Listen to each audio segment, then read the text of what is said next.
think some of the unique issues with musicians would be basically repetitive strain. It's not that it's not atypical in any occupational group, but it is more common in some. So you'd see more of that in your assembly line workers and your auto workers. And musicians have some of those issues. But in addition to that, it's a very stressful environment, and there's not, especially in orchestras, there's not a lot of control that the individual has over the workplace and the work setting. And that can be the case in other areas of work, but it is something that is more unique about orchestral musicians, for example, than it would be for your typical desk worker.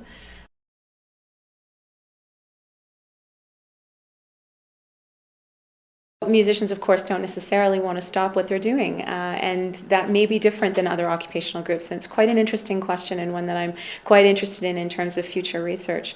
But it is a big concern, and one that I think the healthcare practitioners working with musicians need to keep very close tabs on. In addition to that, the literature in occupational health would tell us that it's not so great necessarily to pull people out of workplaces in general. And so that's a newish trend in the research. And I would say that that's always been the case with musicians. So I don't know if it's necessarily unique, or it's just that musicians have been better advocates for themselves than other workers have been in terms of I don't want to stop doing this. But I do think that one thing that healthcare workers need to keep in mind is that the identity of a musician is often very much wrapped up in what they do. And that may be a bit more unique. I don't know if it would translate the same way if you were a carpenter or if you were an auto worker. Do you take the same, is your identity as tied to what you do as it is with a musician? Not to say that it can't be. I mean, I'm sure that there are people where it is, but it may be more of an issue with musicians.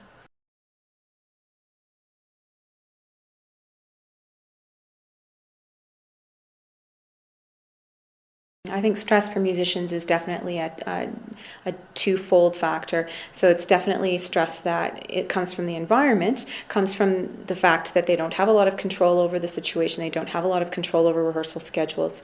It's relatively strictly controlled, and also they don't necessarily have control over the interpretation of the piece, the speed, what the repertoire is. So there's that piece of it, but there is also the individual piece as well, and some of that stress is very much self-induced. Let's face it, in order to be a good musician, you have to be a perfectionist. There's no getting away from that. And so I think it's a bit of a self-fulfilling prophecy.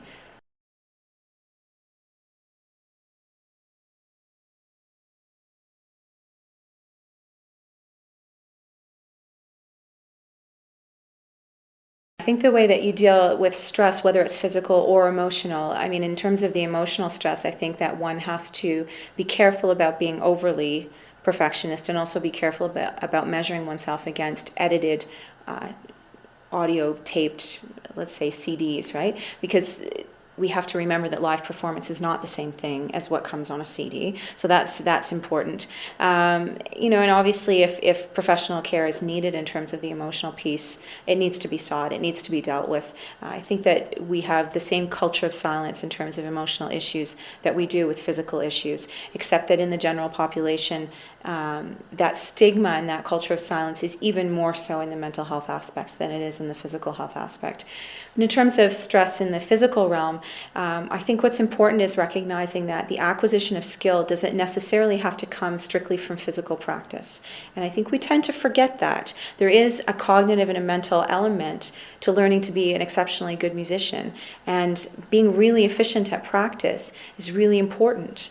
Especially for professional musicians. We don't have hours and hours and hours to acquire skill with a particular piece. So we have to really focus on what can we do to be really efficient with practice. So that means using mental rehearsal, using visualization techniques, using lots of breaks, and being very focused on the practice. There's no point in repeating a section that you already do well. It needs to be, selecting a certain part that needs working on that, and then setting it aside.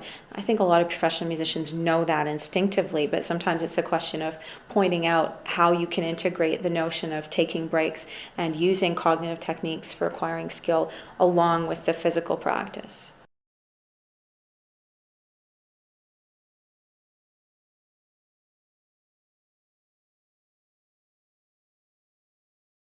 I would say, first of all, they need to be familiar with the literature. So starting with the journal, Medical Problems of Performing Artists, and just browsing it is definitely a good starting point. Another is, if you're not familiar with a sport, then you probably would want to watch videotapes or have the person bring in their equipment. It's the same with a musician. So asking people to bring their instrument and have them play for you, I think, is a really, really important part of the assessment process for any therapist. And then after that, I think lots of questioning, and there are some good tools out there, but lots of questioning about what is your environment like? How is this set up? Tell me about what you do, and leaving the time in the assessment process, so giving lots of time to be able to talk. And the last thing I think that's really important is understanding that their identities are often wrapped up in what they do. And so recognizing how important music performance is to a musician is really a big step in the right direction if you're going to be working with them.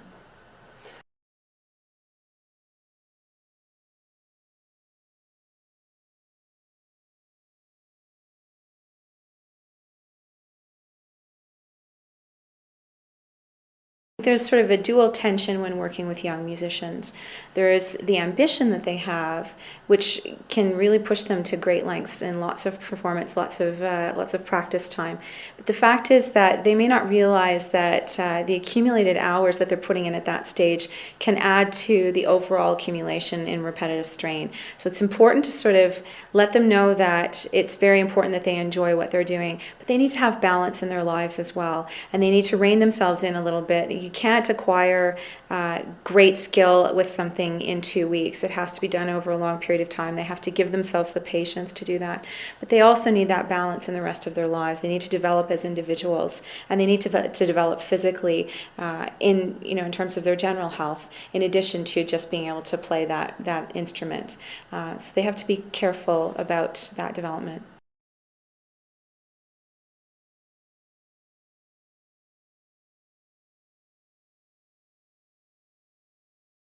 Like, that's a really interesting question. So the work that I did for my doctoral work was interviewing professional musicians with their experiences with being injured.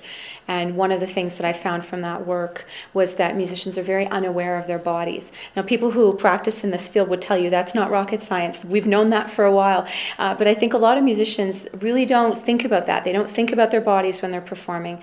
The ones who've experienced injuries do know that, and they do know how important it is. So in terms of working on prevention, I think it's really important for musicians to recognize the importance of the body and the body that is playing the instrument. And the fact is, you won't be able to continue unless that focus is there.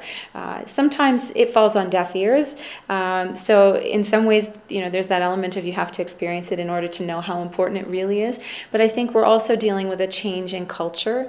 And as people begin to talk more and more about playing-related injuries and health in general with performing artists, I think that hopefully that culture will begin to change and people will recognize it earlier.